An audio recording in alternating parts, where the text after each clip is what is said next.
ओम सहना भवतु सहनौ भुनक्तु सह वीर्यं करवावहै तेजस्विनावधीतमस्तु मा विद्विषावहै। ओम शांति शांति शांति। समस्त जन कल्याणे निरतं करुणामयं नमामि चिन्मयं देवं सद्गुरुं ब्रह्मविद्वरम्।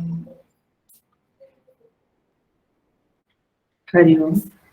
I welcome you all with great love and great respect in this Bhagavad Gita discourses. So हमारा तीसरा अध्याय चालू हो गया है। हम 16वें श्लोक से 16 नंबर के श्लोक से 10 श्लोक पढ़ेंगे, चैंट करेंगे और आज का जो 22 नंबर का श्लोक है वहां से शुरू करेंगे। एवं चैप्टर 3 श्लोका नंबर 16 भगवद गीता। एवं प्रवर्तितं चक्रं नानुवर्तयति हयः अघायुरिन्द्रिया रामः मोघं पार्थ स जीवति यस्त्वात्मरतिरेव स्यात् आत्मतृप्तश्च मानवः आत्मन्येव च सन्तुष्टः तस्य कार्यं न विद्यते नैव तस्य कृतेनार्थः नाकृतेनेह कश्चन न चास्य सर्वभूतेषु कश्चित् अर्थव्यपाश्रयः तस्मात् असक्तः सततं कार्यं कर्म समाचर असक्तो ह्याचरन् कर्म परमाप्नोति पुरुषः कर्मणैव हि संसिद्धिम् आस्थिता जनकादयः लोकसङ्ग्रहमेवापि सम्पश्यन् कर्तुमर्हसि यद्यद् आचरति श्रेष्ठः तत्तदेवेतरो जनाः स यत्प्रमाणं कुरुते लोकस्तदनुवर्तते न मे पार्थास्ति कर्तव्यं त्रिषु लोकेषु किञ्चन नानवाप्तमवाप्तव्यं वर्त एव च कर्मणि यदि ह्ययं न वर्तेयं जातु कर्मण्यतन्वितः मम वर्त्मानुवर्तन्ते मनुष्या पार्थ सर्वशः उत्सिदेयुरिमे लोकाः न कुर्यां कर्म चेदहं शङ्करस्य च कर्ता स्याम् उपहन्यामि महाप्रजाः सप्ताह कर्मण्य विद्वांसः यथा कुर्वन्ति भारत कुर्यात् विद्वांस्तथा सक्तः चिकीर्षुर्लोकसङ्ग्रहम्।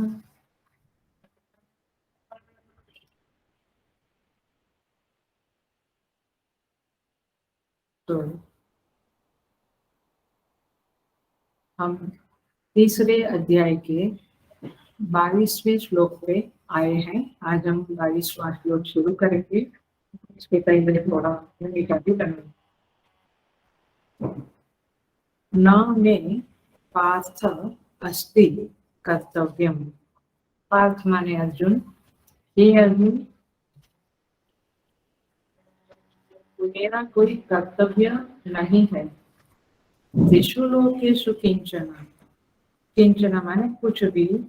तीनों लोक में कुछ भी कर्तव्य मेरा नहीं है, मुझे नहीं है। न अनवाप्तम अवाप्तव्यम वर्ततेव च कर्मणि। न अनवाप्तम। अवाप्तव्यम। अवाप्तव्यम माने प्राप्त करने योग्य कोई भी वस्तु। अवाप्तव्यम माने प्राप्त करने योग्य कोई भी वस्तु। अन अवाप्तम, मुझे अप्राप्त है। न, ऐसा नहीं है। जिंदगी में कुछ प्राप्त करना है वो मुझे प्राप्त नहीं है ऐसा नहीं है, मुझे सब कुछ प्राप्त है। वस्त एव च कर्मणि, फिर भी, एव माने फिर भी, कर्म में ही मैं बरतता हूँ। एव माने ही, फिर भी कर्म में ही मैं बरतता हूँ, माने आई एम डूइंग द कर्म।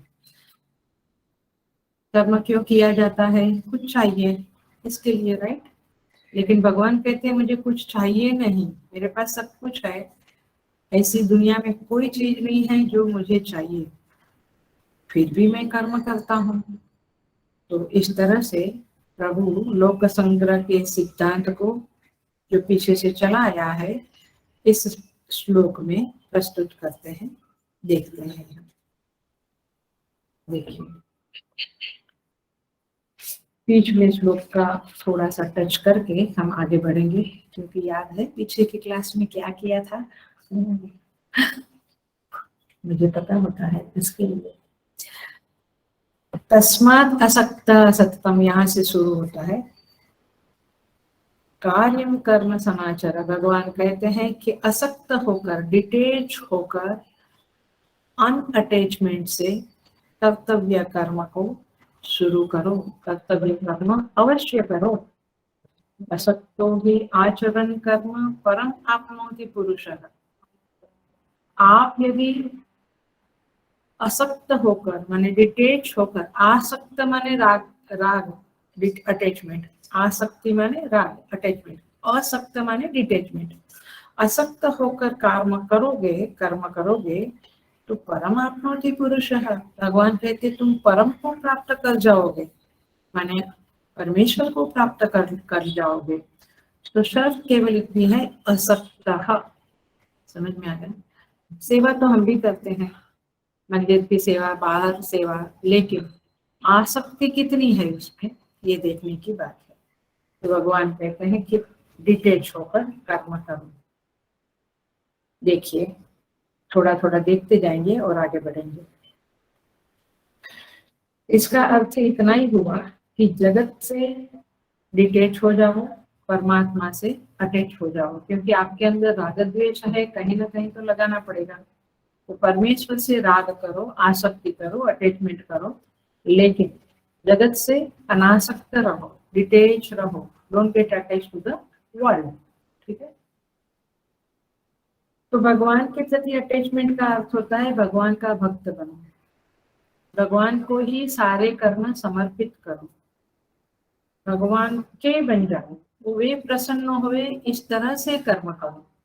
ये सब भगवान के प्रति आसक्ति अथवा तो भगवान के प्रति समर्पण की बातें हैं, तो समर्पण के लक्षण है। निष्काम कर्म करो, कोई कामना न रखे हम, लेकिन मुझे लगता है कि हमारे कर्म किसी भी कामना के बगैर नहीं होते हैं। मंदिर में भी करते हैं, कुछ पुण्य मिलेगा, कुछ आचार्य रिकॉग्नाइज करेंगे, कुछ प्यार मिलेगा, कुछ ना कुछ तो चाहिए हमें, लेकिन अनासक्त होकर कर्म करो। देखो एग्जाम्पल देते हैं आचार्य लोग। एक पुष्प होता है, फ्लावर, उसकी दो गति है। गति है माने वो दो तरह से उसका उपयोग है। पहला है, एक है आप अपने बालों को संवारो, घर में फ्लावर वाज में डालो, है ना, अपने कमरे को सजाओ, तो इस तरह से अपने लिए वो पुष्प की गति है। उसमें क्या होता है, मेरी सजावट, मेरे कमरे की सजावट, मेरी गाड़ी की सजावट, माने मेरे अहंकार की सजावट, उसमें मेरा ईगो संतुष्ट होता है। वो आई लुक सो ब्यूटीफुल। बहुत समय के बाद मैंने बालों में गजरा डाला, तात्पर्य ये है कि अपनी सजावट की, अहंकार की सजावट की। ये एक गति है पुष्प की। मैं ओपनिंग में ही एग्जाम्पल से शुरू कर रही हूँ क्योंकि ये वेरी इंपॉर्टेंट पॉइंट है। दूसरी गति है पुष्प की, ईश्वर को समर्पित करो, भगवान की पूजा के लिए उस पुष्प का उपयोग करो। आए, तो दूसरी गति है भगवान के लिए। अब देखो, अब इसी पुष्प को आप कर्म स्थानीय बना दो, माने पुष्प, ये भाषा ठीक नहीं है बट आपको सीधा सीधा समझ में आवे करके मैं बोल रही हूँ। पुष्प इज इक्वल टू कर्म।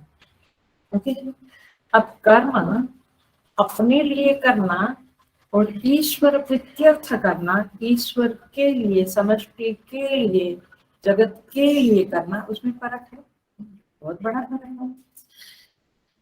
मेरे अहंकार की तुष्टि, कामना की तुष्टि के लिए जब मेरे लिए मैं परिश्रम करता, उद्योग करता हूँ, मेहनत करता हूँ, कष्ट सहता हूँ, तो डेफिनेटली मुझे कुछ धन मिलता है, कुछ पदवी मिलती है, कुछ मान सम्मान यश कीर्ति मिलता है, और मैं समृद्धि के शिखर की तरफ गति करता हूँ। तो ये किसका परिणाम है? कर्म का परिणाम है कि आप अपने जीवन में उन्नत बनते हो। ठीक भी है, लेकिन साथ साथ दूसरा आदमी है जो उसी कर्म को भगवान के लिए समर्पित करता है, ईश्वर तुष्टि के लिए, ईश्वर प्रसन्नता के लिए वह कुछ दूसरे लोगों की मदद करता, जगत की सेवा करता, मंदिर में सेवा करता, गुरु सेवा करता इत्यादि, सबसे परमेश्वर प्रसन्न होते हैं। तो इस तरह से एक है सकाम कर्म जो मेरे लिए मैं करता हूँ, दूसरा है निष्काम कर्म जो समाज के लिए, परमेश्वर के लिए, जगत के लिए मैं करता हूँ। वेरी क्लियर, ये दो बातें एकदम साफ हो गई आपको। तो भगवान का कहना क्या है? कर्म तो करो, लेकिन असक्तो ही आचरण कर्म परमाप्नोति पुरुषः। कर्म करो लेकिन डिटेचमेंट से करो, तब जाकर कुछ प्राप्ति होगी। डिटेचमेंट माने वही स्वार्थ के लिए नहीं, निस्वार्थ के लिए करो। एग्जाम्पल देते हैं नारद भक्ति सूत्र में। नारद जी सूत्र है यथा व्रज गोपिका नाम, सूत्र है नारद भक्ति सूत्र, वहां श्लोक नहीं है, सूत्र है। सूत्र छोटा सा होता है। यथा व्रज गोपिका नाम, जैसे गोपियां केवल और केवल परमेश्वर प्रीत्यर्थे करती थी, सब कुछ श्री कृष्ण को प्रसन्न करने के लिए करती थी, अर्थात वो उसको याद रखती थी, उसके स्मरण में होता था। यदि हमारे स्मरण में नहीं है तो पहले हम ऐसे ही सेवा करें, धीरे धीरे खुश नसीबों को, पुण्यात्माओं को, बड़ों के आशीर्वाद प्राप्त किए हुए साधकों को ये सिद्ध हो जाता है कि परमेश्वर का स्मरण चालू रहता है। ये सिद्धि है एक प्रकार की, ये एक प्रकार की साधना में सफलता है। तो गोपियों को 24 घंटा भगवान का स्मरण, अखंड स्मरण रहता था, चाहे वे अपने बालों को सजावे, चाहे घर का काम करे, चाहे पति की सेवा करे, बच्चों की सेवा करे, जो कुछ करे, उनको ये सिद्ध था। वे केवल और केवल कृष्ण को चाहती थी। हम किसको चाहते हैं? सोच, पिज्जा को भी चाहते हैं, आइसक्रीम को भी चाहते हैं, और गाड़ी को भी, बंगलों को भी, और बड़ी अच्छी गाड़ी को भी, और अच्छे रिसोर्ट को भी, क्या क्या चाहते हैं। देखो, गोपियां केवल कृष्ण को चाहती थी, इसलिए उनके सारे कर्म श्री कृष्ण को समर्पित थे। ये एक रहस्यमयी घटना है जो अंदर घटती है। ये गोपिकाएं कैसे प्रभु को चाहती थी, उसका क्लासिक एग्जाम्पल श्रीमद् भागवतम में आता है, जो सुनाने की इच्छा रखती हूँ मैं। तथा ऐसे है उसके अंदर कि नारद जी को गोपिकाएं बहुत इम्पोर्टेंट नहीं लगती थी, लेकिन उनको विचार आता था भगवान गोपिकाओं को क्यों इतना प्यार करते हैं, इतना महत्व देते हैं। तो भगवान ने कहा, सोचा कि जरा नारद जी को सिखाऊं, कुछ पाठ सिखाऊं। भगवान ने नारद को कहा कि मेरा सर बहुत दुखता है, हेडेक होता है, मुझे हेडेक हो रहा है, सर दुख रहा है, लेकिन इसका उपाय, उसकी मेडिसिन केवल ये है कि कोई भक्त मुझे अपनी चरण रज देवे, कोई भक्त मुझे अपनी चरण रज माने धूली, पैर की धूली देवे, जिसको मैं सर पे लगाऊं तो मेरा सर दर्द दूर हो जाएगा। नारद जी ने कहा, ये कोई छोटी मोटी बात, छोटी सी बात है, मैं जाता हूँ प्रभु, अभी लाता हूँ और आपका सर दर्द दूर हो गए। नारद जी गए, हर एक भक्तों को पूछा, सब कहने लगे नहीं भाई, भगवान को अपने चरणों की धूली देकर हम तो नरक में जाएंगे, हम तो नहीं देंगे। आखिर नारद जी गोपिकाओं के पास गए। गोपिकाओं ने कहा, ये बोरी भर के ले जाओ हमारी चरण धूली, आप प्रभु का दर्द को तुरंत मिटाओ, हम देने को तैयार हैं। नारद ने कहा, गोपिकाएं, आपको पता है आपको नरक मिलेगा, स्वागत है नरक का। हम नरक की पीड़ा को कुछ नहीं समझते हैं। यदि हमारे भगवान हमारी चरण धूली से उनका शरदर्द दूर होवे, वे सुखी होवे, तो बस हमारे लिए नरक कोई मायने नहीं रखता है। We will go happily to the नरक। तो ये है तस्मिन् सुखे सुखित्वम्। वे हमेशा भगवान को चाहती थी। चाहने का सिंपल मतलब होता है, हेलो बिल्कुल ध्यान से सुन लेना, आप किसी व्यक्ति को या चाहते हैं, इसका मतलब है कि उसके सुख में आप अपने को सुखी समझो। उनका दुख हमारा दुख, उनका सुख हमारा सुख, इसको कहते हैं हम इसको चाहते हैं। तो इस तरह से भगवान ने ये लीला किया और नारद जी को बता दिया कि नारद जी, वास्तव में मुझे कौन प्रेम करता है, भक्ति कौन करता है, कर्म कौन समर्पित करता है, सब कुछ हो जाएगा। प्रसन्नता, कर्म समर्पण, स्मरण सब कुछ होगा यदि आप भगवान को चाहते हैं। कभी शांति से बैठकर हम सोचें, सच में सोचें, क्या हम प्रभु को सच में प्यार करते हैं? आर वी रियली लविंग भगवान? हमारा भगवान से सच में बहुत प्यार है, ये सोचना बहुत जरूरी होता है। सो इसीलिए इस तरह से जब हमारे जीवन में असक्त शब्द को समझा रही हूँ, इसका अर्थ है भगवान के प्रति समर्पण, भगवान की प्रसन्नता को जीवन में प्रायोरिटी देवे, तब जाकर बात बनती है। कभी कभी भगवान को कैसे प्रसन्न करना नहीं समझता है, तो कोई महापुरुष का आश्रय ले, कोई गुरु का आश्रय ले। गुरु की प्रीति को ख्याल में रखते हुए कि मैं ये काम करूंगा तो मेरे गुरु प्रसन्न होंगे, ये करूंगा तो वे प्रसन्न नहीं होंगे। कोई श्रद्धेय, जिनमें मेरी श्रद्धा है, वे मुझसे, मेरे कर्म से, मेरे आचरण से प्रसन्न होने चाहिए। बस जीवन में ऐसा कोई एक व्यक्ति आ जावे, जीवन सफल होता है। क्यों? क्योंकि तब आप अपने दुर्गुणों को छोड़ सकते हो। क्योंकि मैंने झूठ बोला तो मेरे गुरु क्या नाराज रहेंगे, इसलिए मुझे झूठ नहीं बोलना। आप समझ रहे हैं, आपका जो वैल्यू सिस्टम में जो गलतियां थी वो सुधरने लगी। मैं इस संगति में रहूंगा तो मेरे गुरु को पसंद नहीं है। मेरे श्रद्धेय, जिनके प्रति मेरी श्रद्धा है, जो मेरे लिए महान है, श्रेष्ठ है, वे प्रसन्न नहीं होंगे तो हम छोड़ देंगे।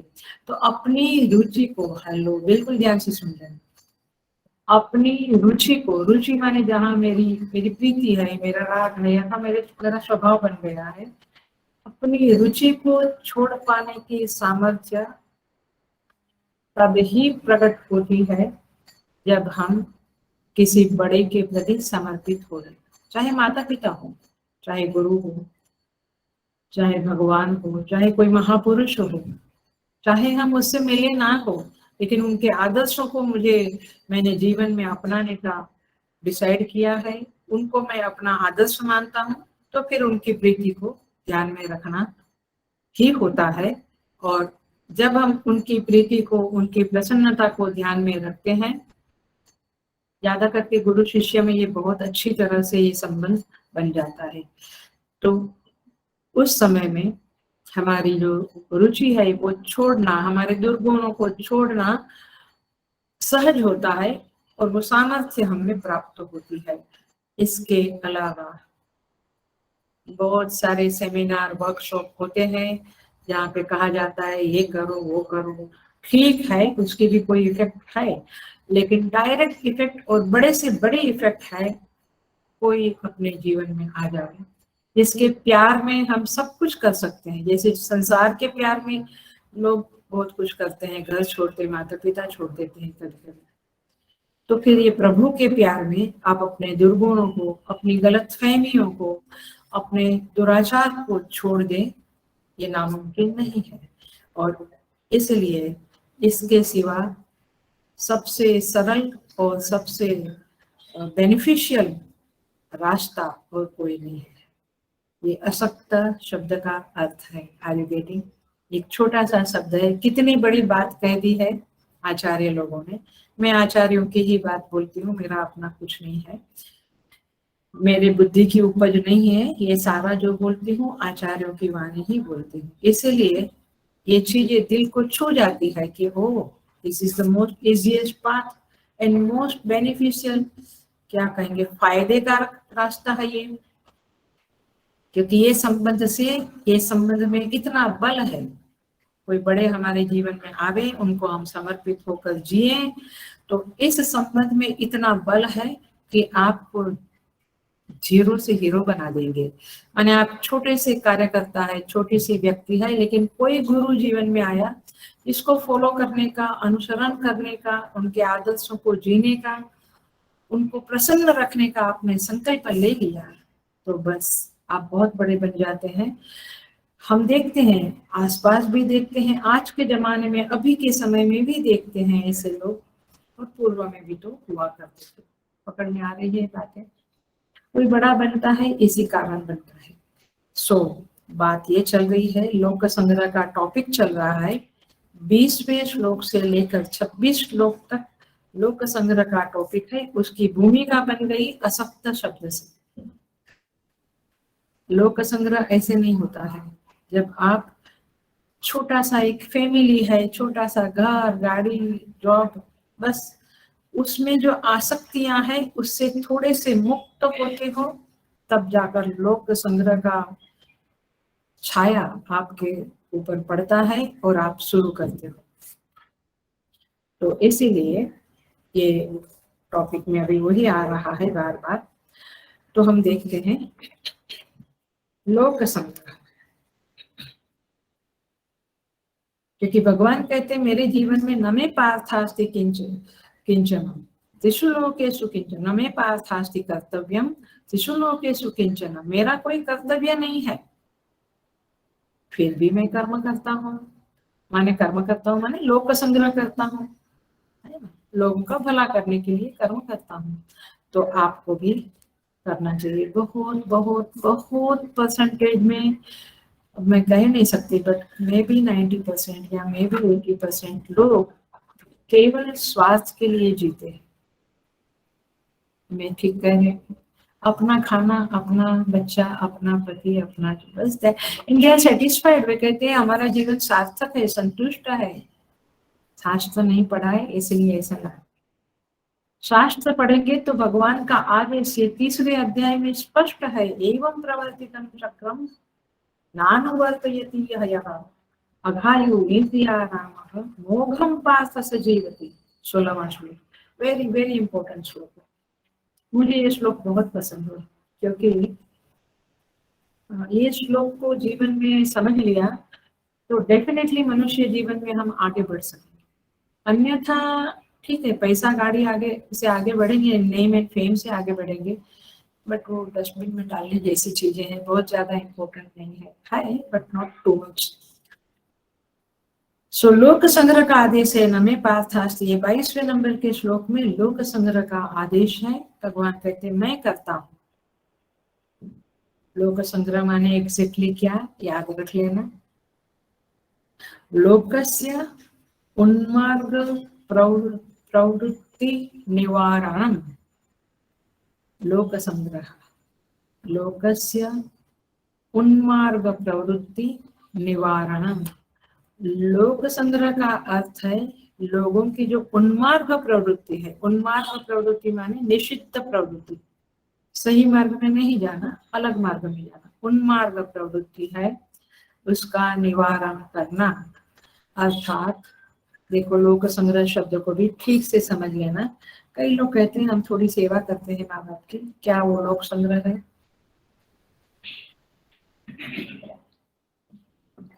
वो है, सेवा तो लोक संग्रह है, बट जहाँ जहाँ निषिद्ध प्रवृत्ति है, उस निषिद्ध प्रवृत्ति, निषिद्ध माने गलत प्रवृत्तियां है, उसको निवारण करने के लिए हम जो प्रयत्न करते हैं उसे क्या कहते हैं? लोक संग्रह। समझ में आया? माने एग्जाम्पल दे रहे, छोटे छोटे बहुत सारे थाउजेंड्स ऑफ एग्जाम्पल्स आपको मिल जाएंगे। आप सोचिएगा, अभी ऑफलाइन क्लास होता था तभी मैं होमवर्क देती थी और फिर वो मुझे कागज दे देते थे, कोई कोई कहते थे 2 दिन एक्स्ट्रा करो माँ, देती थी मैं, और कागज में वो लिख के ऐसे टॉपिक, जैसे लोक संग्रह है, असक्त शब्द के ऊपर कुछ लिखो मुझे दो, ऐसा कहती थी मैं, और लोग नोट्स लिखते थे और मैं कहती थी कि आप पढ़ लो एक बार, लेकिन बाद में जब लिखने बैठोगी कोई भी बुक में से लिखो, कोई भी बुक में से मत लिखो, अपने आप से अपने अंदर जो चित्त में आता है वही लिखो। लोग लिखते थे, बहुत अच्छा लिखते थे, क्योंकि उनकी स्वतंत्र बुद्धि भी, उनकी स्वतंत्र विचार करने की शक्ति भी खिलती थी। बट एनीवे,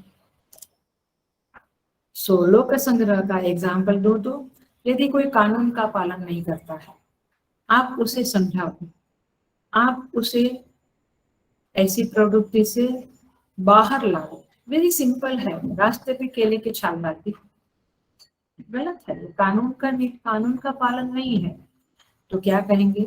आप उसे उपदेश करो, हमको किसी से कोई लेना देना नहीं है, ये शब्द से तो मेरे अंदर मुझे हार्ट अटैक ही आता है। कोई ऐसा कहता है ना, हमको क्या लेना देना है, ऐसे मत बोलो, आपका कर्तव्य है, आप लोक संग्रह करना चाहिए।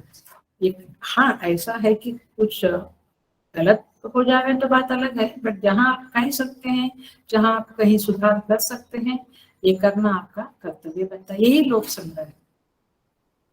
कोई व्यसन करता है, उसे व्यसन मुक्त करने के लिए कुछ प्रवृत्ति करे, माने कोई ना कोई प्रोजेक्ट में हम जुड़ जावे, तो वो भी क्या है? लोक संग्रह है। समझ में है? गलत काम कर रहा है तो गलत कर रहा है तो हमें बताना है, हमें उसे उसमें से छुड़वाना है, तो ऐसे सब करना लोक संग्रह कहते हैं। मेरे को क्या लेना देना, जो होना है खड्डे में पड़े, हमको क्या, ऐसे नहीं सोचना, ये सोच बड़ी गलत है, माने ये सोच साधक की सोच नहीं है। तो व्यसन से मुक्त करना लोक संग्रह है। कहीं पर भी हमारा नुकसान होता है, दूसरे का नुकसान होता है, ऐसी प्रवृत्ति में से हमको भी और दूसरे को भी हटा देना, उस प्रवृत्ति से व्यक्ति को हटा देना, स्वयं भी हट जाना। जहाँ हमारा नुकसान है उसे लोक संग्रह कहते हैं। आप समझ लीजिए, मैं थोड़ा सा कुछ एग्जाम्पल देके आगे बढ़ जाती हूँ। लोग काम नहीं करते हैं, उनको समझाओ, उनको साम दाम दंड भेद से काम करने के ऊपर लगाओ, प्रवृत्ति में लगाओ, आलसी मत बैठे रहने दो, ये भी लोक संग्रह है। कभी कभी हम देखते हैं पत्नी लोग काम करते हैं, पति लोग पी के बैठे, कुछ कास्ट में कुछ लेवल के लोगों में वो देखा जाता है, समाज के कुछ स्तर में ये देखा जाता है, वो गाड़ी चल रही है, नहीं, यू हैव टू हैव, या फिर हम जैसे लोगों को वहां मदद करनी है और किसी तरह से आलसी लोगों को उद्यम में लगाना है, ये भी लोक संग्रह है। कई लोग जीवन मूल्यों का पालन नहीं करते, वैल्यू सिस्टम को जीवन में अपनाते ही नहीं है, सेवा करते हैं, यश पाते हैं, कीर्ति पाते हैं, बट वैल्यू सिस्टम नहीं है जीवन में।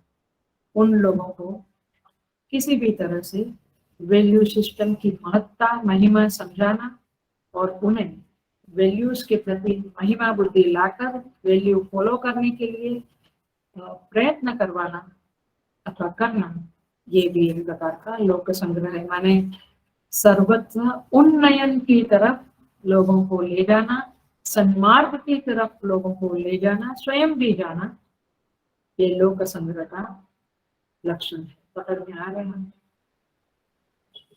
तो इस तरह से लोक संग्रह अवश्य करना चाहिए। आगे बढ़ते हैं हम। तो न मे पार्थास्ति कर्तव्य, भगवान कहते हैं कि मेरा कोई कर्तव्य नहीं है, फिर भी मैं कर्म करता हूँ। नहीं, मेरे पास इनफ पैसा है, पेंशन का भी आता है, माँ बाप ने भी, पति ने भी छोड़ा है पैसा, हम क्यों कुछ करें, आराम से जिए ना, आराम से जी लो, पिछले जन्मों का पुण्य खर्च हो जाएगा, क्योंकि जितना आप सुख भोगते हो वो पुण्य का ही फल है। याद रखना इस बात को, ये बहुत इंपॉर्टेंट बात कह दी है मैंने। आप जितना सुख भोगते हो इस जन्म में, वो पिछले पुण्य का फल है या इस जन्म के पुण्य का फल है। लेकिन आगे के लिए क्या कमाया आपने, पढ़ा पकड़ा, कुछ सेवा करी, कुछ दान धर्म, कुछ पूजा पाठ कुछ किया, तो अगले जन्म के लिए आपने कमाई की। यदि ये कमाई पिछले जन्मों की वापस डाली और खाली होकर गए, तो क्या बोले हम। 84 लाख योनियां पड़ी है, कहीं भी भगवान भेज सकते हैं, क्योंकि आपके पास मनुष्य होने के लिए पुण्य का खजाना नहीं। इसलिए ये ख्यालात है जो है कि हमारे पास पैसे है, हम क्यों कुछ करें, हम शांति से जी रहे हैं ना, हमें जीने दो, जियो, लेकिन पुण्य खर्च हो रहा है, इस बात को याद। सो भगवान कहते हैं यद्यत आचरति श्रेष्ठः, मैं पिछले श्लोक पर चली गई, पिछले श्लोक पर हूँ, उसको कनेक्ट करके आज के श्लोक पे आ जाऊंगी। भगवान कहते हैं यद्यत आचरति श्रेष्ठ तत्तदेवेज तरो जनाः सयत् प्रमाणं कुरुते लोकस्तदनुवर्तते। जो जो बड़े बड़े लोग हैं वो जैसा आचरण करते हैं, माने जीवन में जो बड़े बन जाते हैं, चाहे वो सिंगिंग में हो, सिंगर हो, एक्टर हो, राइटर हो, पॉलिटिशियन हो, टीचर हो, जो भी हो, जो बड़े बन जाते हैं उनको लोग फॉलो करते हैं, क्योंकि हमने पिछले क्लास में कहा था कि लोगों में एक टेंडेंसी है वो भेड़ बकरों के जैसी कि फॉलो करना, जैसा बड़े करते हैं वैसा बच्चे भी वैसे ही करने लगते हैं, जैसा बड़े करते हैं वैसा। तो उसको नकल करना बोलो, अनुकरण करना बोलो, अनुसरण करना बोलो, but people follow the great beings.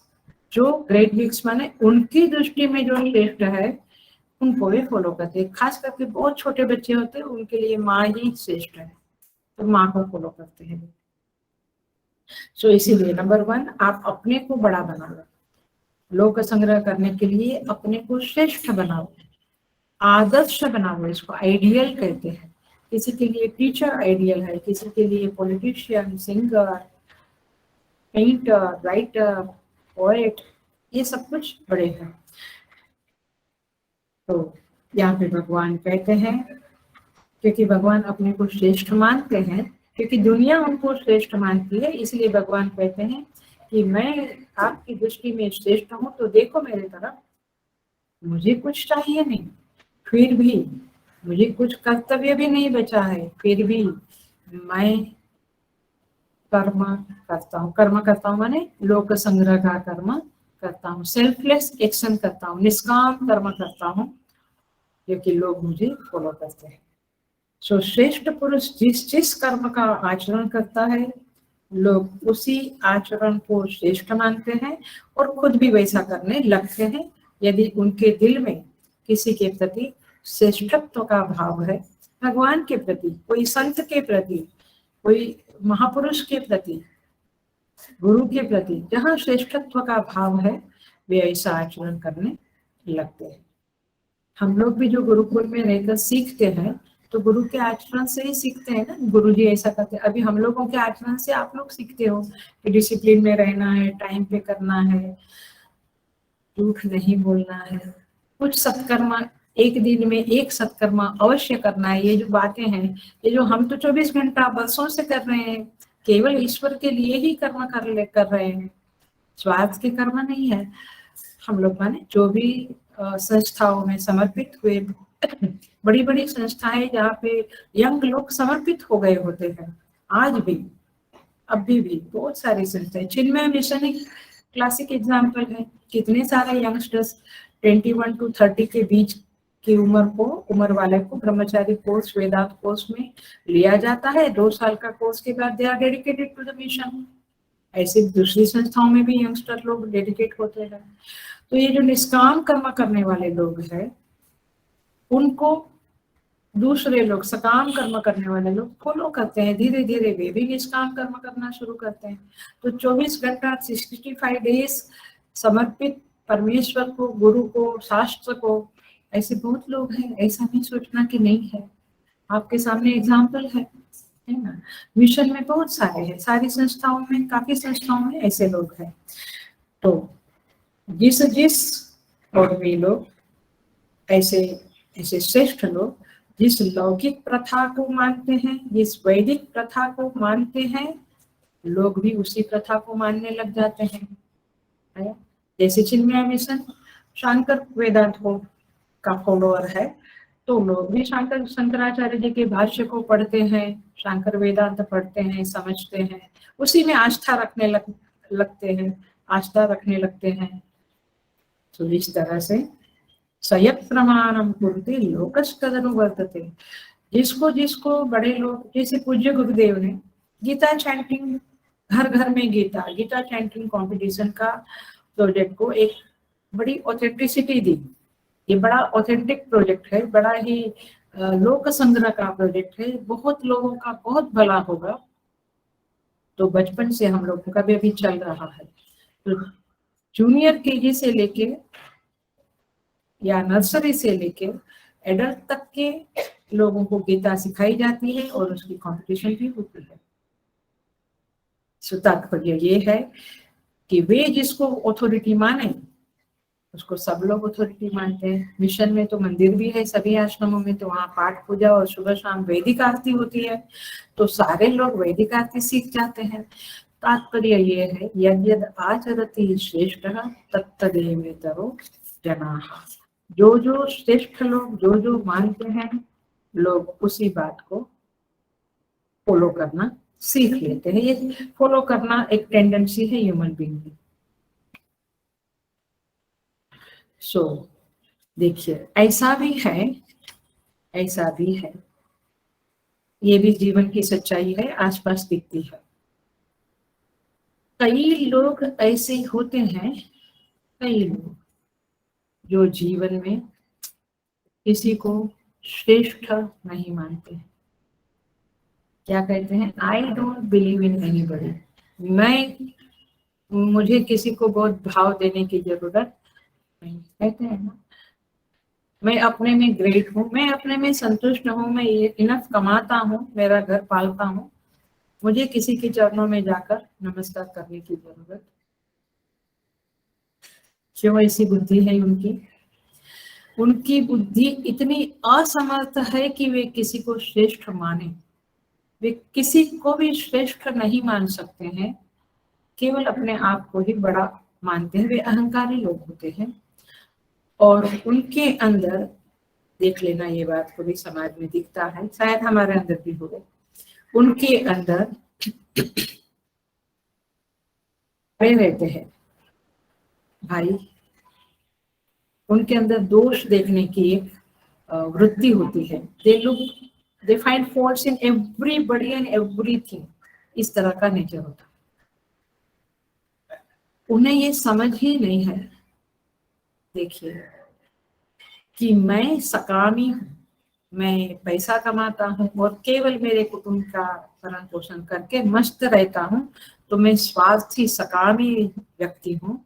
और मेरे सामने कोई ऐसा है, साधु सन्यासी, संत, महात्मा, गुरुजन या भगवान की मूर्ति, मेरे सामने कोई ऐसे हैं जिन्होंने निष्काम निस्वार्थ जीवन जिया है ना। ऐसे लोग पूरा जीवन, आप लोगों को पता होगा ही, फिर भी मैं कहती हूँ कि इससे जो बड़ी बड़ी संस्थाएं हैं, स्पिरिचुअल ऑर्गेनाइजेशन है काफी हिंदुइज्म में, वहां पे साधु सन्यासी को पगार नहीं दिया जाता है। चाहे वो आर्ट ऑफ लिविंग हो, चिन्मय मिशन हो, चाहे ईशा फाउंडेशन, पगार नहीं दिया जाता है। उनका भरण पोषण संस्था उठाती है, लेकिन पगार नहीं होता है। तो निष्काम जीवन जीने वाला मेरे सामने खड़ा है, लेकिन मैं उनके सामने ताट खड़ा रहता हूँ, झुकता नहीं हूँ, नमस्कार नहीं करता हूँ। समझ में आता? आप लोगों को भी समझ में आता है कि आप नमस्कार क्यों करते हैं? कुछ तो है श्रेष्ठत्व हमसे उनमें, और इसीलिए जो ऐसे लोग हैं जिनको अक्ल ही नहीं है, ऐसा ही कहेंगे, मूर्ख लोग हैं, महामूर्ख लोग हैं, उनको लगता है कि इनको कहाँ शेयर मार्केट का ज्ञान है, इनको कहाँ और कुछ कमाने को है, वे इंजीनियर भी नहीं, डॉक्टर भी नहीं, वे अपना साधु बन गए हैं। हेलो, जो वे साधु बने हैं बहुत जन्मों की पुण्याई के कारण उनके चित्त में साधु बनने का ख्याल आया है, और कुदरत ने, प्रकृति ने, ईश्वर ने मदद की तो वे साधु बन गए। इट्स नॉट इजी कि आपने कमाई छोड़ दी, और संस्थाओं में, आजकल की ये संस्थाओं में तो ज्यादा करके पढ़े लिखे लोग ही आते हैं। मिशन में तो कंडीशन ही है कि आपके पास डिग्री है तो ही आप वेदांत कोर्स कर सकते हैं। तो ये लोग बहुत कमा सकते थे, लेकिन उन्होंने छोड़ दिया। ईश्वर प्रसन्नता के लिए जीवन का होम कर डाला, बलिदान कर डाला। देश के शहीदों को भी हम नमस्कार करते हैं, उनके प्रति रिस्पेक्ट करते हैं, ऐसे ही साधु जीवन के प्रति भी एक रिस्पेक्ट होना आवश्यक है, क्योंकि वे लोगों ने स्वास्थ्य को तिलांजलि दे दी है, वे निस्वार्थ जीवन जी रहे हैं, और इसीलिए वे भगवान के भक्त है। चाहे उनमें कुछ दुर्गुण हो सकते हैं, कुछ आचरण ठीक नहीं हो सकता है, फिर भी ये बहुत बड़ा संपत्ति, उनके बहुत बड़ी संपत्ति उनके पास है। इसलिए एनीवे, तो पॉइंट इज दिस कि यद्यत आचरति श्रेष्ठः, आप लोक संग्रह कर नहीं सकते हो यदि आपने किसी श्रेष्ठ व्यक्ति को फॉलो नहीं किया है। कोई आदर्श आपके जीवन में नहीं है, आइडियल आपके जीवन में नहीं है, तो फिर आप सब में दोष देखते हो, आपको कहीं श्रद्धा रखने का ठिकाना नहीं मिला है, तो सबसे दरिद्री आप है। ये भाषा समझ में आ रही है? कोई ऐसे चरण हो जहां हम मस्तक रख दें और फिर उनकी आज्ञा में जीना शुरू कर दें, तो मुझे लगता नहीं, मैं कन्विक्शन से कहती हूँ कि तो आपका जीवन सार्थक है। और ऐसे लोग कभी सोच ही नहीं सकते, क्योंकि श्रद्धेय उनको दिखता नहीं है, वे झूठ बोलते हैं, उनको कभी समझता ही नहीं, वे सोच ही नहीं सकते कि किसी ने झूठ को छोड़ दिया है। एक आध बार कई गलती होती है और झूठ बोल देता है, लेकिन सत्य के पालन के रास्ते पे वो चल पड़ा है, ये सोच ही नहीं सकते। कोई बिना स्वार्थ का साथ निभाता है, ऐसा वे सोच ही नहीं सकते, क्योंकि उनको तो स्वार्थ है तो साथ निभाया, स्वार्थ खत्म तो साथ छोड़ दिया। ये ऐसे लोगों की कमी नहीं है इस दुनिया में, और इसीलिए भगवान का शुक्रगुजार बने हम कि हमें कोई आदर्श, कोई ग्रेट बीइंग, कोई महात्मा, कोई गुरु हमारे जीवन में मिला। और इसीलिए श्रद्धा बहुत बड़ी चीज है। सदाचार से श्रद्धा निकलती है, दुराचार से अश्रद्धा निकलती है। याद रखिए, श्रद्धा को वेदों में धन बोला है। आप धनी हो यदि आपके अंदर श्रद्धा है। ऐसा कहते हैं ना, भगवान सर्वत्र है, लेकिन श्रद्धा क्या है, इसमें श्रद्धा क्या है? हाँ, भगवान सर्वत्र है। मधुसूदन सरस्वती जी जो बहुत बड़े आचार्य हो गए, भगवत गीता के ऊपर उनकी कमेंट्री है, जबरदस्त है। वे कहते हैं श्री कृष्ण क्वापि न गतः, श्री कृष्ण कहीं पर भी गए नहीं है। इसका मीनिंग समझ में आता है? नहीं पकड़ नहीं सकते। श्री कृष्ण कहीं पर भी नहीं गए हैं, इसका मतलब है ये अभी है, इधर ही है, मेरे पास है, कहीं नहीं गए हैं। श्री कृष्ण क्वापि न गतः, पकड़ा अभी तो इतनी देर क्यों लगती है? यही इतनी सुंदर बातें हैं। देखो, महापुरुषों की बातों को समझने के लिए भी थोड़ा सत्संग का सहारा चाहिए। सो ये श्रद्धा कब बनती है? हमको तो जब संकट आया तब कहीं वो है और हम पुकारते हैं, लेकिन ये महान आत्मा लोग, माने महान आत्मा, महात्मा लोगों का ये श्रद्धा है। श्री कृष्ण क्वापि न गतः, इसको बोलते हैं यद्यत आचरति श्रेष्ठ। उनकी इन बातों को सुनकर, समझकर, उनका आचरण को देखकर हम भी सीख जाते हैं। और इसलिए सत्संग और महापुरुषों की संगति, ये दो चीज जीवन में बहुत आवश्यक है। में हम प्रवेश कर जाते हैं आगे के श्लोक में। मैंने इसी की भूमिका चल रही थी। नमे पार्थास्ति कर्तव्यम त्रिषु लोकेषु किंचन।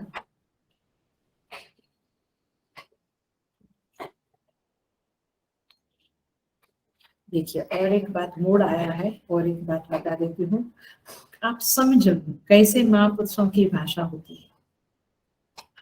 मदन मोहन मालवीय जी का नाम तो फेमस ही है, सुविख्यात है, बहुत धर्म के आचरण में भी और सदाचार में भी बहुत आगे थे। बहुत सारी बातें हैं उनकी, बायोग्राफीज पढ़ने से सब कुछ मालूम पड़ता है।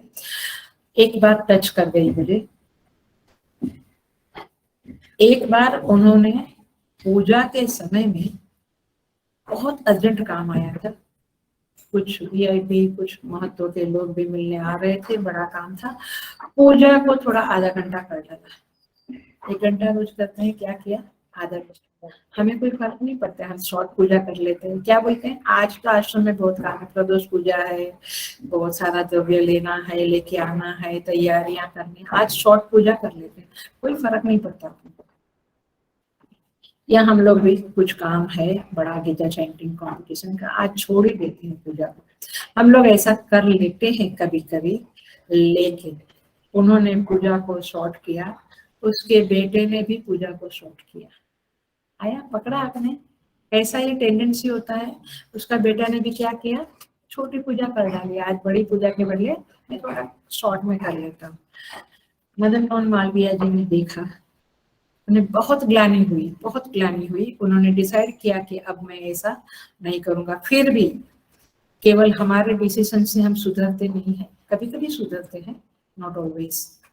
इसलिए बड़ों के शरण में जाने से अवश्य कुछ न कुछ ऊंचाइयों को प्राप्त करने की क्षमता बढ़ जाती है। मैं वाक्य बहुत सोच समझ के बोल रही हूँ, ऐसा नहीं कि बदल जाता है, लेकिन ऊंचाइयों को छूने की क्षमता कुछ बढ़ जाती है, सामर्थ्य बढ़ जाता है। तो वे गए महापुरुष के पास, उनके जो गुरु थे जिनको वे मानते थे, उनके पास गए और उनके चरणों में उन्होंने प्रार्थना की। ये प्रार्थना मुझे बहुत प्यारी लगती। उन्होंने कहा कि सदगुरु, हे सदगुरुदेव, मुझे आशीर्वाद दीजिए। मैं आपसे नमन करता हूँ, प्रार्थना करता हूँ क्या कि मेरी वृत्ति मेरे ज्ञानानुसारी बने, ज्ञानानुसारिणी बने। अब ऐसे बोलने से आपको नहीं समझेगा, बट मुझे मेरी वृत्ति मेरे ज्ञानानुसारिणी बने, माने मेरा ज्ञान ये है कि पूजा में कट शॉर्ट नहीं करना चाहिए, मेरा ज्ञान ये है कि झूठ नहीं बोलना चाहिए, राइट। ये हमने सुना है, मेरे पास ये ज्ञान है। तो मेरी वृत्ति माने चित्त में जो वृत्ति आती है ना, कट शॉर्ट कर डालो, इधर झूठ बोल डालो, ये वृत्ति आती है ना, तो क्या कहते हैं, मेरी वृत्ति मेरे ज्ञान के अनुसार बने। अभी समझा, अभी पकड़ा, जो मेरा ज्ञान है उसके अनुसार मेरी वृत्ति बनी। बहुत बार मेरा ज्ञान कुछ है और मेरी वृत्ति कुछ है। मेरा ज्ञान है कि रोज एक सत्कर्म करना ही है, मंदिर में सेवा करनी ही है, अथवा किसी को खिलाना है, अथवा किसी की कुछ और सेवा करनी है, ये मेरा ज्ञान है। लेकिन मेरी वृत्ति वैसे नहीं बनती है, मेरी वृत्ति सदा स्वार्थी बन के रहती है, ज्ञानानुसारिणी वृत्ति नहीं बनती। पकड़ा, पकड़ा आपने? अब क्लियर? तो मैं बहुत बार कहती हूँ कि बड़े लोगों की बायोग्राफीज जरूर पढ़नी चाहिए। मैंने बहुत पढ़ी है, कॉलेज के टाइम पे बहुत पढ़ी है। उसके संस्कार बन ही करते, कहीं ना कहीं वो हमें मदद करता ही करता। तो देखो कैसा गिल्ट लगा, और कैसे उन्होंने जाकर सदगुरु से शरण ली और प्रार्थना की। तो जब हम प्रार्थना करते हैं ना, तो उसकी इफेक्ट हमारे चित्त में पड़ती है कि मैंने मेरे गुरु से ऐसी प्रार्थना की है, अब मेरी वृत्ति तो मेरे ज्ञानानुसार नहीं बनी, लेकिन मुझे बनानी है, तो ये बल मिलता है। बड़े लोगों में एक खासियत है, ये कैरेक्टरिस्टिक है, इसलिए वे बड़े बनते हैं, ऐसे ही बड़े नहीं बनते। लाल बहादुर शास्त्री ने कहा गरीबी हटाओ, आइए ये अभी का एग्जाम्पल है, मदन मोहन मालवीय जी का भी अभी का। पुराणों में महाभारत वगैरह में बहुत सारे एग्जाम्पल्स है, बट मैं आज अभी का एग्जाम्पल बताती हूँ। क्या किया उन्होंने, एक दिन उपवास करो, याद होगा, जो जूनी पीढ़ी है उनको याद होगा, एक दिन उपवास करो, ऐसा लाल बहादुर शास्त्री ने कहा था, और वे खुद भी करते थे। तो ये चीज है, तब जाके बड़े बनते हैं।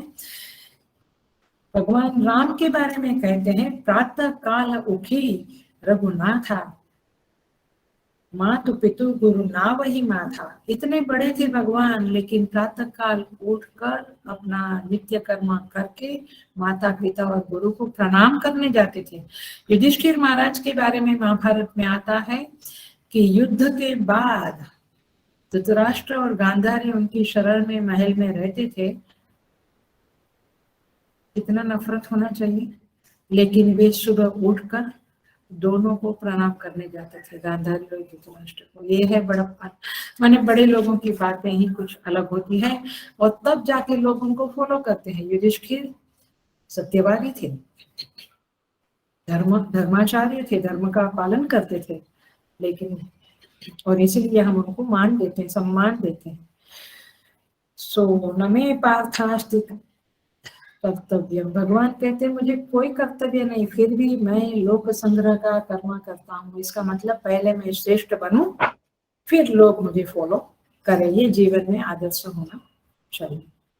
इतनी प्यारी प्यारी बातें गीता करती है। गीता जी ऐसा नहीं कहती है तुम अपना कमाओ, खाओ, पियो, एंजॉय करो और सो जाओ। नहीं, गीता हमें ऊपर उठाने की सारी कोशिशें करती है।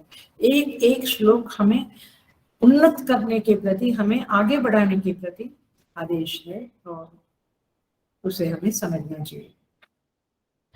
नमे पार्थास्ति कर्तव्य, भगवान कहते हैं कि मेरा कोई कर्तव्य नहीं है।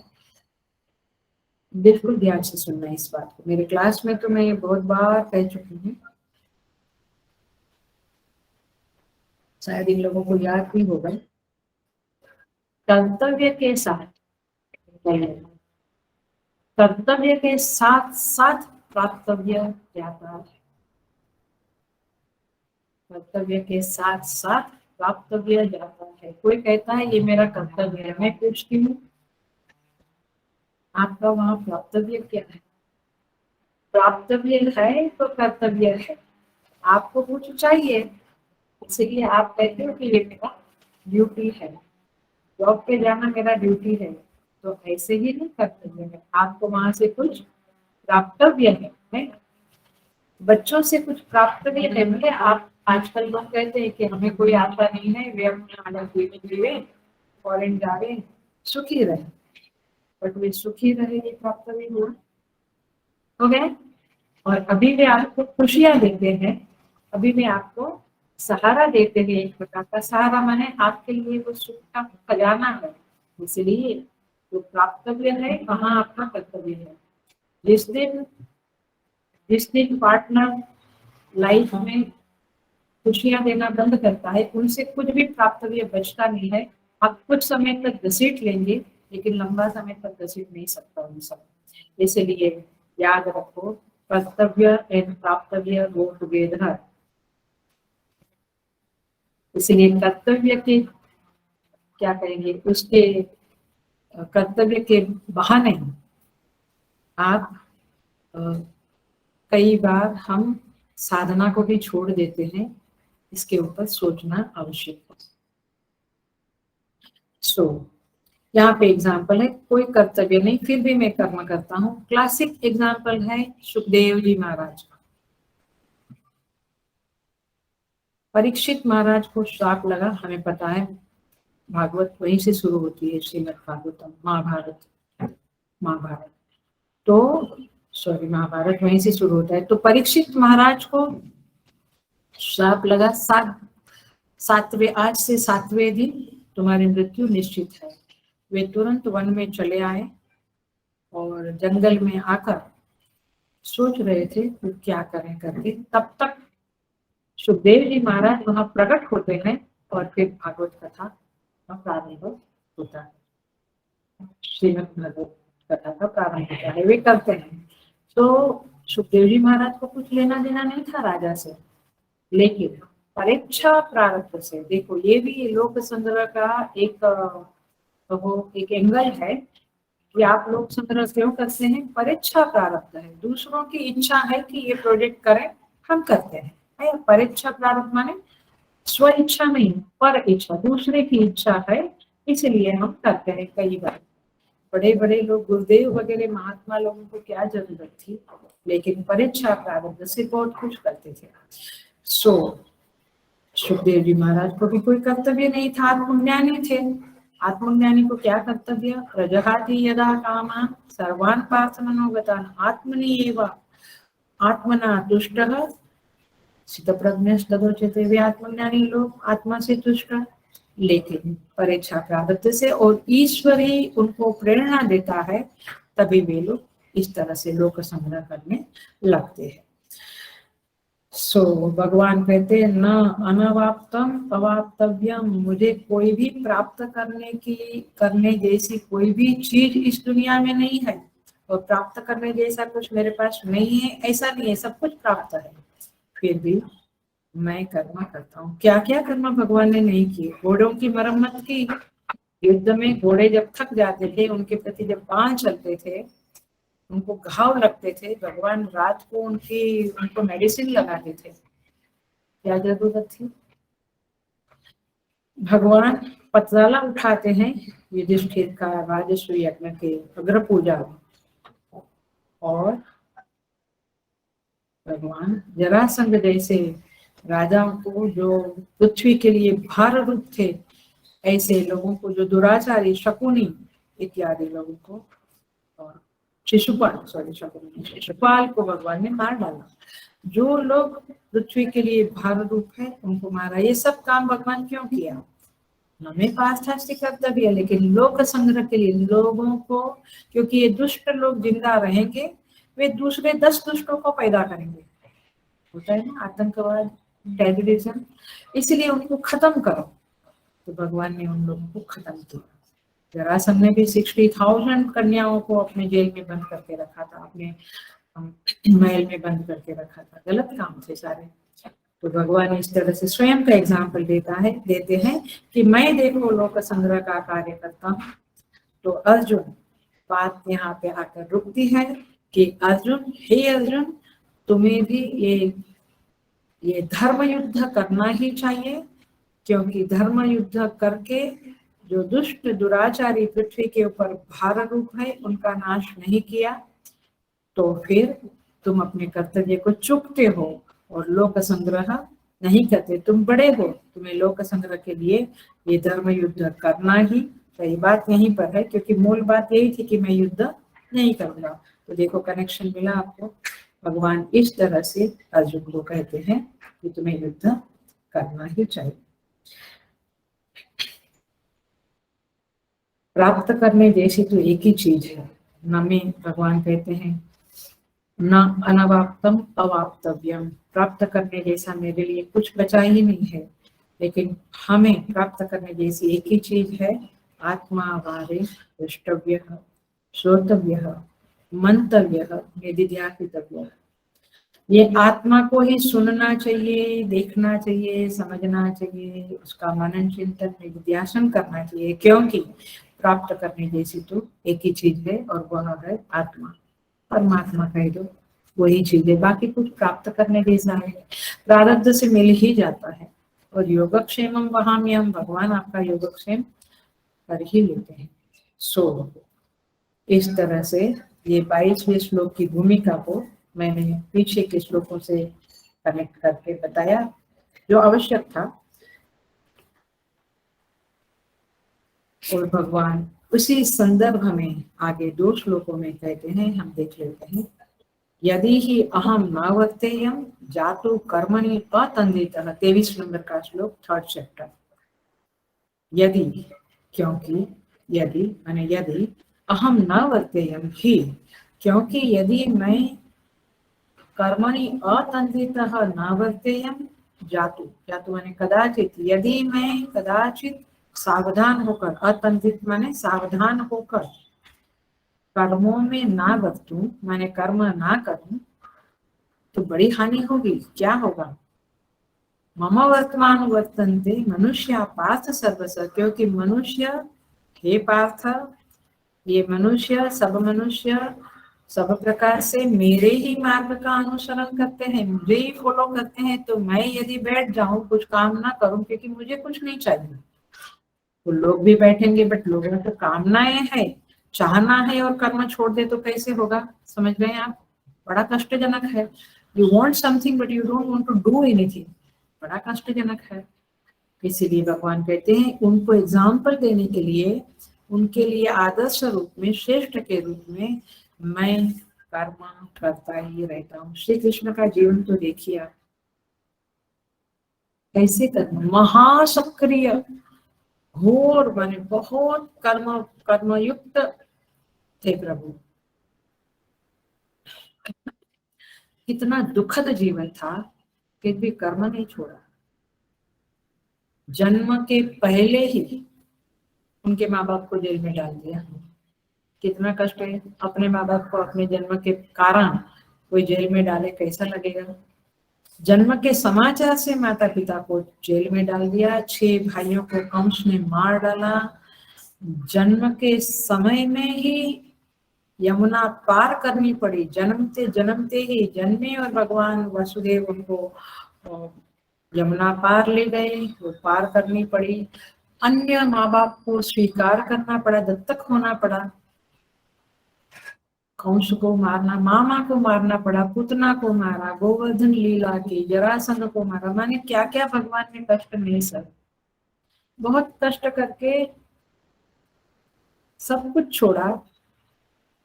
मथुरा छोड़ी, गोकुल छोड़ा, द्वारका बसाई, और द्वारका बसाई उसके बाद अब पांडवों की चिंता लग गई उनको, और पांडवों की चिंता करते करते आखिर में वहां कुछ समाधान हुआ। अपने ही कुछ लोगों का संसार हो गया, लोगों के झगड़े, यादव में झगड़े होने लगे, वो यादव कुल का नाश हो गया। अकेले बैठे थे, किसी शिकारी ने आकर, पारधी ने आकर बाण मारा, तो धाम चले गए। आप देखिए क्या क्या भगवान के जीवन में आया, लेकिन वे महासक्रिय रहे। सो इस तरह से भगवान कहते हैं, यदि अतन्वितम न वर्तेयम, मैंने कर्म में मैं बिल्कुल सावधानी से अखंड कर्म किया, मैं सदा सक्रिय रहा, आलस मेरे जीवन में नहीं थी। इसलिए हे मनुष्यों, आप लोग, कई लोग आलस में जीवन बिताते, पैसे है ना माँ बाप के, 7 पीढ़ी के पैसे रखे, आपने 7 पीढ़ी के पैसे रखकर उनको आलसी बना दिया, और उनका अगला जन्म निचली योनि में फिक्स कर, आपने उनको आलसी बना के, आलस के संस्कार पड़ गए उनके अंदर, आलसी बना दिया, और अगले जन्म की योनि में फिक्स कर डाली, हल्की योनि में उनको जन्म मिलेगा, क्योंकि अब उनके पास कोई पुण्य नहीं। इसलिए वो कहते हैं कि मेरे जो सेवक है, सूर्य, चंद्र, तारे, पृथ्वी, अग्नि, वायु, ये सब कोई, सारे लोग अपने अपने कर्म में मग्न रहते हैं। वे कभी अपना कर्म छोड़ते नहीं। सूर्य कभी ये नहीं कहा कि चलो आज मुझे कंटाला आता है, आज मैं सो जाती।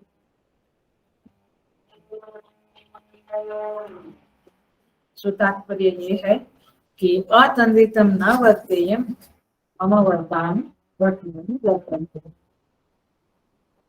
आगे कहते हैं भगवान, उत्सीदेव इमे लोकाः न कुर्याम कर्म चेत् कहा, यदि, चेत् माने यदि, अहम कर्म न कुर्याम, मैं कर्म ना करूं, तो उत्सीदेव इमे लोकाः, तो ये सब मनुष्य नष्ट भ्रष्ट हो जाएंगे, सब नष्ट हो जाएंगे। संकर से करता श्याम, और मैं संकल्पता का करने वाला बन जाऊंगा। उपहन्यामि मां प्रजा, और मैं समस्त प्रजा को नष्ट करने वाला बन जाऊंगा। मैंने संकर का करता, संकर वाले संकर नहीं, संकर शब्द तो समझा सकते हैं। भगवान कहते हैं यदि मैं कर्म छोड़ दूं तो ये सारे लोग नष्ट हो जाएंगे और वर्ण संकर प्रजा जन्म लेगी, वर्ण संकर प्रजा का जन्म होगा। देखिए, सबसे पहले एक प्रश्न करती हूँ इस श्लोक को समझाने के पहले।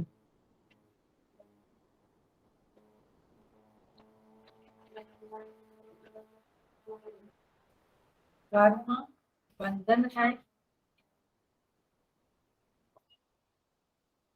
कर्म बंधन है कि मोक्ष का साधन है? कर्म बंधन है कि मोक्ष का साधन है? अर्थात आई शुड डू कर्म और आई शुड नॉट डू कर्म। तो देखो, मेरे पास सब कुछ है, मुझे कर्म करने की जरूरत नहीं है, फिर भी मुझे कर्म करना चाहिए या नहीं? कर्म बंधन है जब आप स्वार्थ के युक्त कर्म करते हो, स्वार्थ युक्त कर्म करते हो, सकाम कर्म करते हो, तब बंधन युक्त होता है।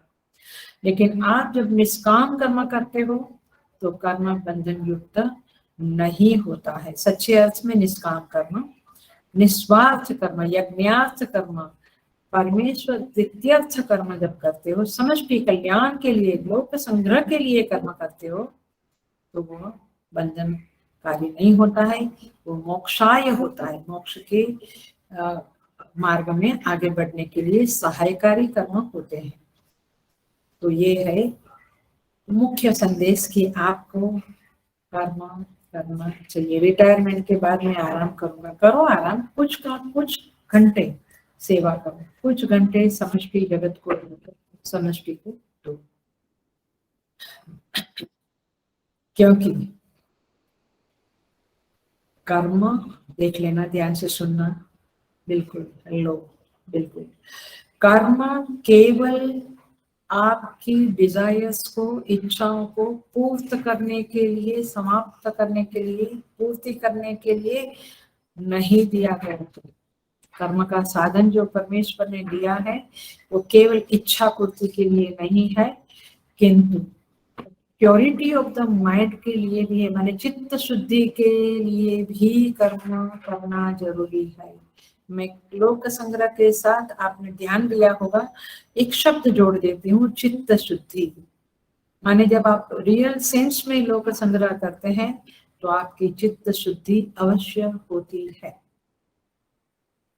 सो कर्म का साधन केवल इच्छा पूर्ति, स्वार्थ पूर्ति के लिए नहीं है, किंतु चित्त शुद्धि और लोक संग्रह के लिए भी है, और वे कर्म आपको मोक्ष की ओर ले जाएंगे। इसीलिए उपदेश सार में रमन महर्षि कहते हैं, ईश्वरार्पितम, पहला श्लोक, ईश्वरार्पितम निश्चया कृतम चित्त शोधकम मुक्तिदायकम। ये ईश्वर को समर्पित, माने समष्टि के लिए, लोक संग्रह के लिए किया गया कर्म चित्त शोधकम, चित्त का शोधन करता है, चित्त के मलिनता को दूर करता है, मुक्ति साधकम। हमें लगता है पैसा है, बच्चे का सब कुछ, सब सुख शांति है, बच्चे सेटल है, हेल्थ अच्छी है, सब ठीक ठाक है, अब क्यों कर्म करें? करो, अवश्य करना चाहिए। चित्त शुद्धि के लिए कुछ पूजा पाठ, सेवा, दान, धर्म करो, अथवा लोक संग्रह के लिए करो।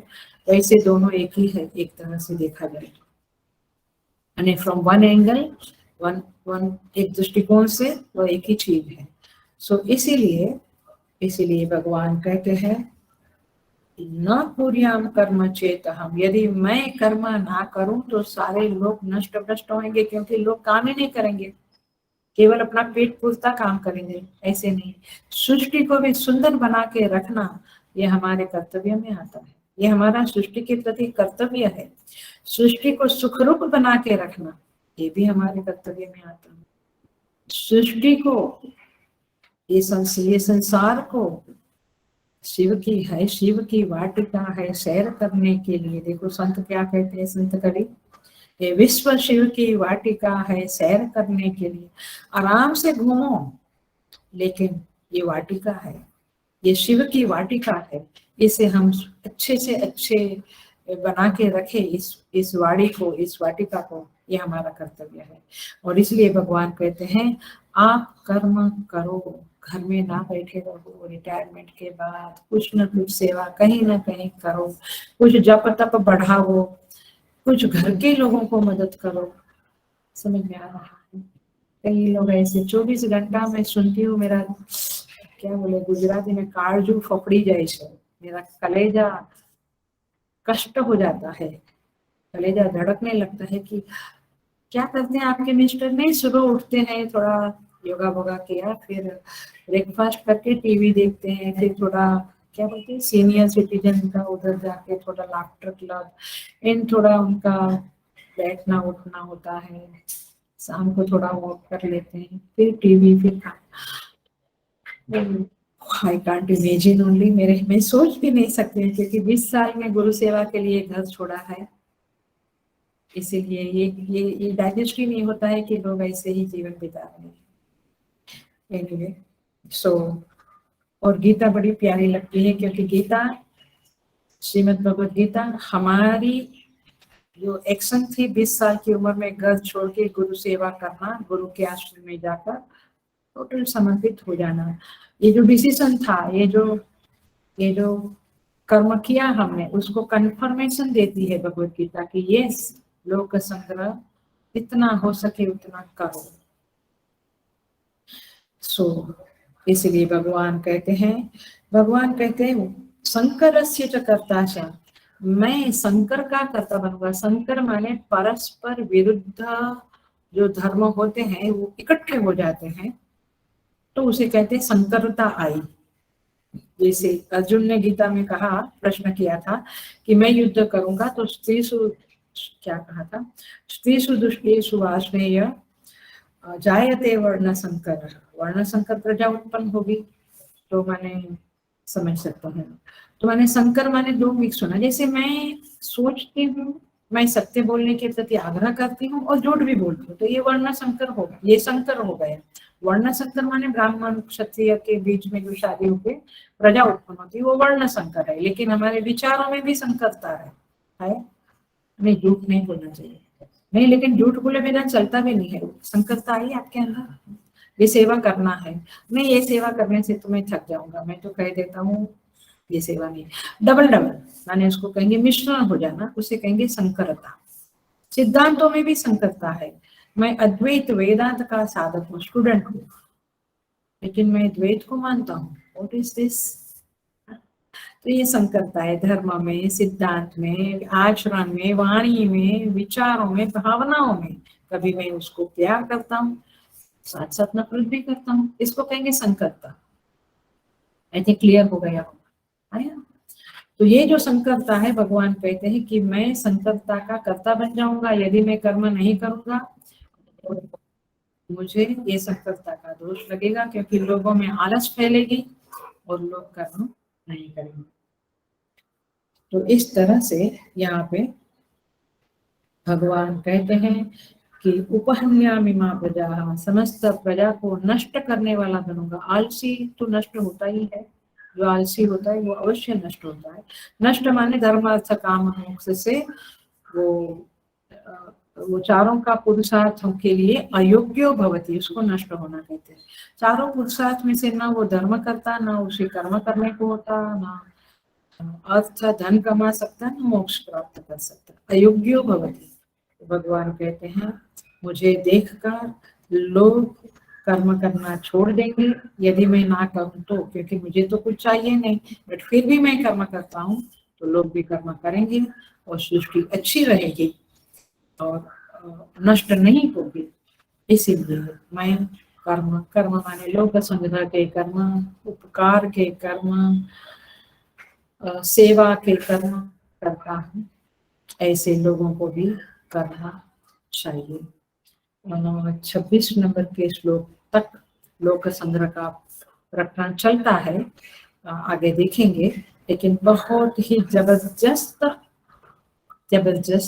टॉपिक है ये लोक संग्रह का। आप उसके ऊपर विचार करिएगा और आपको जो फील होता है या कुछ जिस्ट आपको लगता है, आप अवश्य ग्रुप में डालिएगा कि मुझे ये आज मुझे ये क्लिक हुआ, अथवा ये सच में सोचने जैसा विषय है। कम से कम आप इसके ऊपर सोचिएगा और अपने जीवन को सुंदर से सुंदरतम बनाइएगा।